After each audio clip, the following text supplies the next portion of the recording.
Are you kidding me? That's right. Even though it was our 400th episode, we forgot to turn the audio on.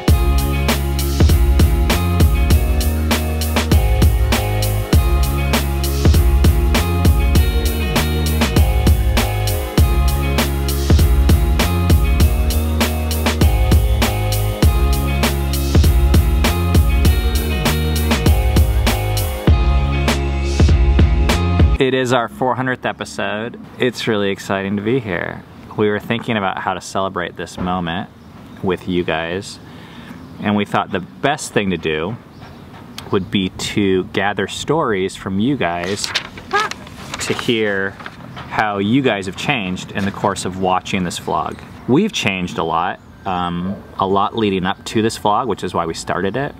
And even in the last 400 episodes, we've changed, and you guys have seen that. But hearing stories from you guys I thought would be so cool for us, and even for you, and so inspiring, because I actually think change for the better is almost always a miracle, in a way. Like, it's not a natural thing to change for the better. Like, things almost always just naturally get worse. So to hear stories of positive change is just gonna be so cool. So you guys filled out responses to the survey. We're gonna read a few of those. Some of them have been edited ever so slightly just for brevity purposes. Samantha says, I have gotten a lot of things from your vlogs, from weekly meetings with my husband to different approaches to parenting. I talk to others about something from your vlog that has me pondering a different viewpoint on a weekly basis. But the greatest inspiration I've gotten from watching your vlogs is a confidence in the way we do family and how we do life. And she's talking about her family. You guys show me that I don't need to fit our family into the same box created by society in order to feel successful. It's very freeing. It doesn't mean that we have stopped changing and growing, but it means that we won't be changing for the opinion of anyone else. This next one is from Chloe. The way you value relationships has changed my life. I had never really thought that life can be more than making money and serving self. Mariah shares, since watching FFT's daily vlogs and being involved in the first live stream, there has been increased dialogue between my husband and I when it comes to family and children. I notice a trend of treating children like objects and just something you have because God said they were a blessing. I asked my husband if we really thought children were a blessing, and if so, why were families so disconnected? We have since made an increased effort to put family first and to fight for together. This next one had me in tears when I read it the first time, but I'm wearing glasses now, so you don't see if I cry. And this person chose to remain anonymous and wrote, this isn't an easy one to write, but here it goes. I'm a Christian woman who is happily married and struggles with porn. I know, gasps heard all around the room. It's something that is never spoken about, but is just as real an issue as Christian men struggling with porn. I was sexually abused by a family member when I was little. My best friend was also being sexually abused by her uncle. Through a romantic relationship with each other, we found comfort and safety. For some reason, I'm sure a therapist could tell me, I now relate porn to comfort and safety. If I'm stressed, that was the first place I'd run to. It's something not many understand, not even my husband. And it's something I've spent the majority of my life embarrassed about. Just having a finger pointed at me and saying you shouldn't do that or you're sinning and going to hell isn't enough to change how my brain functions.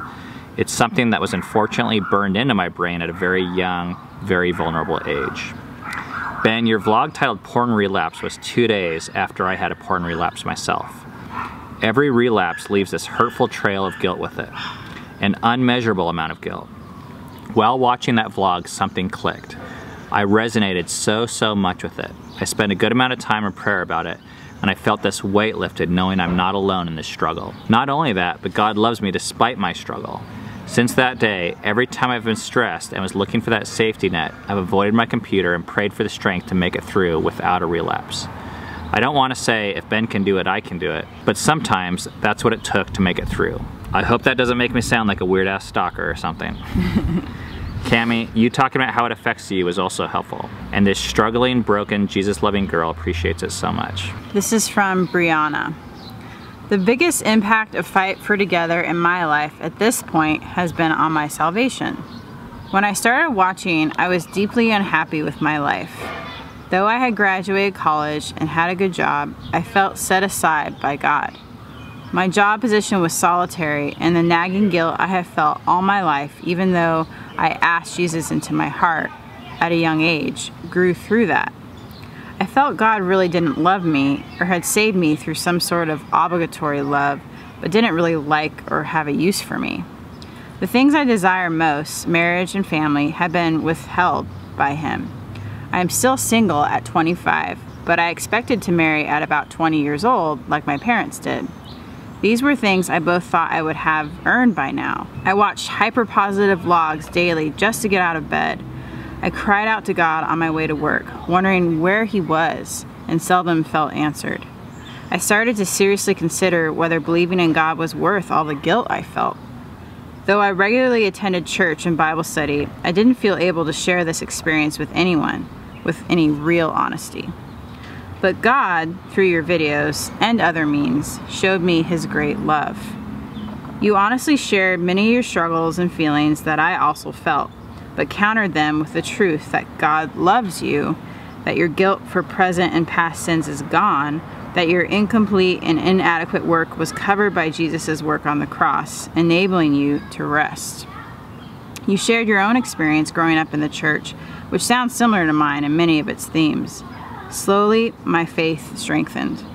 I believe that God's love for me is greater and deeper than I ever thought it was before. My trust that He was with me and understood me and all that I'd done and was going through began to grow. I began to do things like reading my Bible that previously would have been out of guilt or obligation, but were now stemming from a desire to know God better. My theory for the success of your videos in my life is this: coffee making scenes.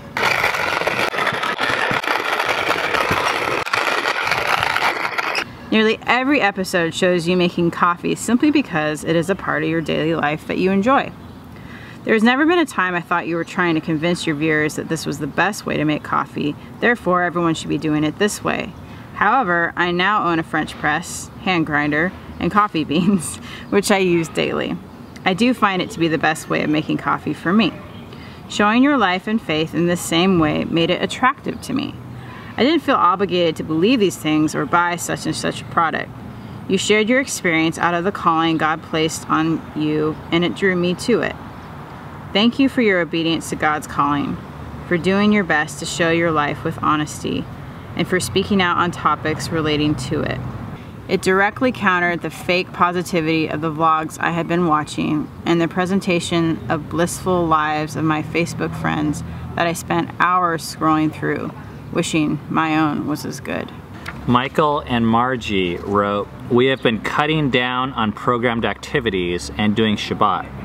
More importantly, we've been viewing our children as gifts to be cherished, not units of production to succeed for our own glory. It has been so challenging as I've never questioned cultural ideas about family before, but we are so grateful." Mira, I hope I'm saying that right. Myra? Might be Myra. The episodes have raised conversations between me and my husband. The vlog about John had made me think about naming our twin girls that were born dead. From time to time, the videos make me address the question if I should quit my job to be with my kids and family more.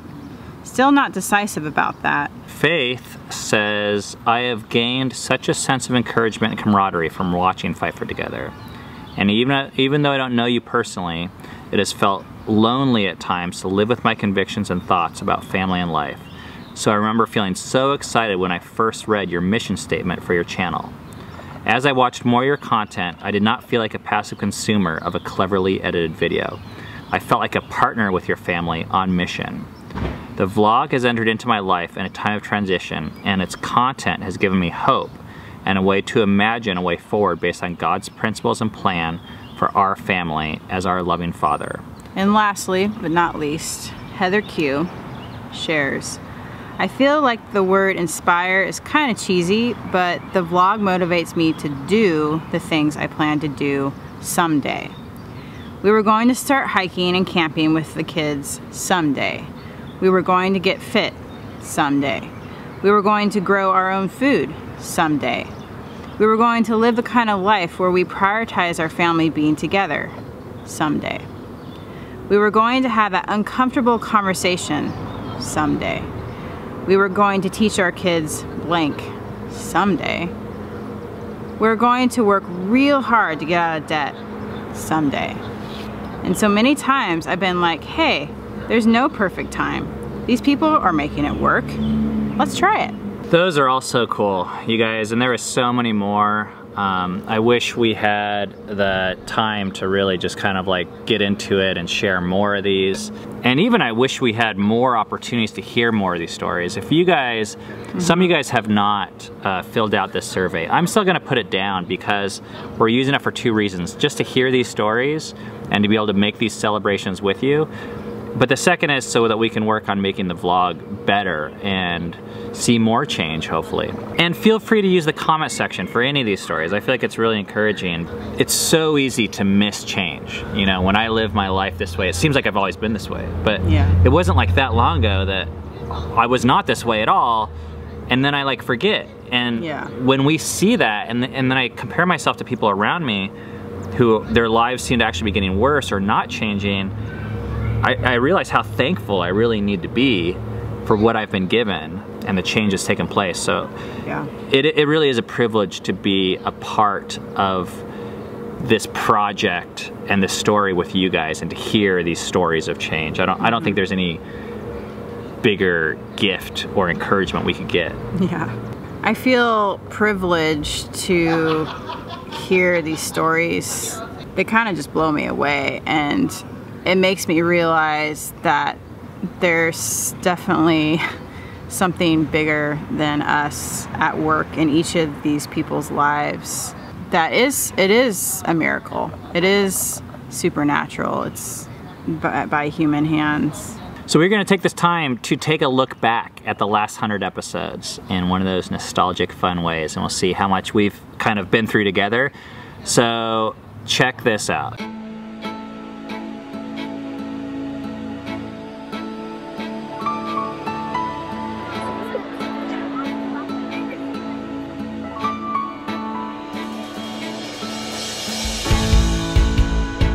We're actually getting in the Christmas tree stand. I need to choose between these two. I don't know the difference.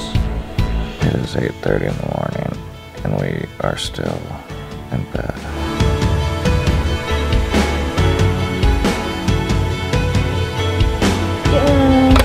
Oh, good job.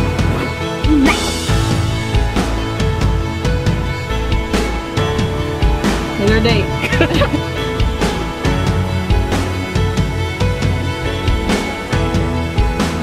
Someone is 11 months old today.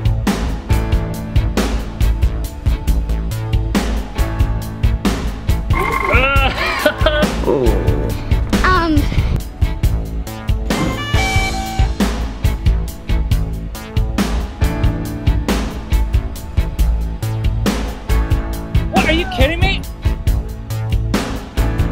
My dad is just catching up on a little fight for together.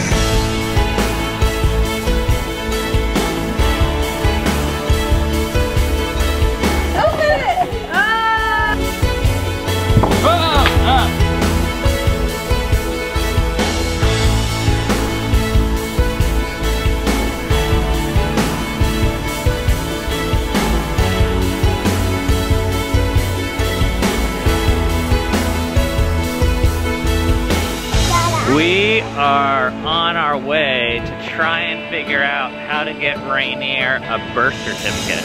It's like a reaction to a reaction.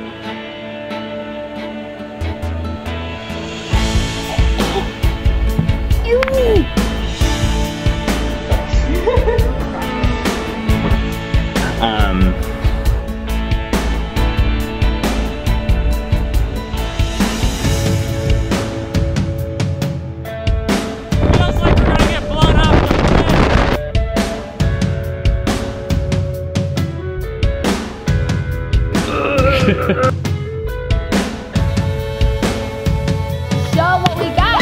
Let's go some shit, Shannon.